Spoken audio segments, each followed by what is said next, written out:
दर्शक बंधु मु शिवशंकर बाग जनता पावर तरफ आपण स्वागत करुच्ची।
आसतु देखा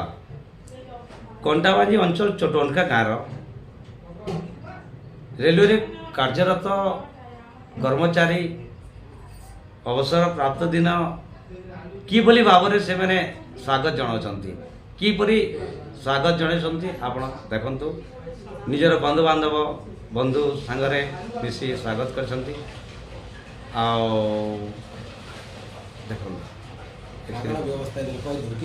एठरे खाद्य पेयर व्यवस्था होता नाच डेगा खाद्य पेयर व्यवस्था हो बहुत जाकजमक निजर परिवार सांगरे निजर बंधु बांधव सांगरे ये कार्यक्रम संपन्न करते आसतु बंधुगण देखा जे जे अवसर प्राप्त करते से रेलवे कर्मचारी जड़े गार्ड कार्यरत थे एवं से आज अवसर प्राप्त करछंती घरे सब खुशी अंचल चटुका अंचल कंडाबांजी अंचल खुशी माहौल एवं रेलवे कर्मचारी माहौल रे मध्य खुशी झलक दिशुची निजे भी रेलवे कर्मचारी माने मध्य अनेक जगह डांस देखा पारे आपण तापरे खाद्य पेय सहित समस्त खुशी चलते एवं आसतु आम सागर साक्षात भी करवा जे जगन्नाथ सार अच्छा से गार्ड थे साक्षात करवा से आगामी दिन लगे कौन कहते आपन उद्देश्य उपदेश देते से आपड़ देखिपारे निश्चय आपन को साक्षात करुचु आम आसतु देख अच्छा आपणकर आज शुभ दिन टे अच्छे इधर पर आप काଣା देखुन मुई मोर माँ बापा जन्म कला पर मु पाठशाठ टे पढ़ली पाठशाठ पढ़ला पर चाकरी खंडे पाइली चाकरी जो पाइली दीर्घ 27 वर्ष खंडे रेलवे जॉब करी प्रभुंर इच्छारू खुशी रे मुई चाकरी करी मोर अवसर नेली आज मोर अवसर देली निजर बंधु बांधव के डकै कर आज बहुत बड़ प्रोग्राम टे करते हाँ मोर शेष माने चाकरी समय तो मुझे लगी मोर जिते झील पुओ बंधु बांधव लोक बाग जिते थे समस्त को डाकिक निमंत्रण करी आउ मत इने उत्साहित कले उत्साहित करके बहुत आडंबर सहित मत उत्साहित आपनकर संगे जन कर्मचारी माने काम करते लगे आप काଣା उपदेश देवा लगे उपदेश देवा लगे यहाँ चाहिए मुई जेनता चाकरी कली खुशी जीवन बिताली कौन प्रकार मोर उपरे कौन लाल कलम धार लगी नहीं से भाया समस्त भाई मान को उपदेश देवी से मैंने जीवन में चाकरी क्षेत्र को मानिक चल। धन्यवाद।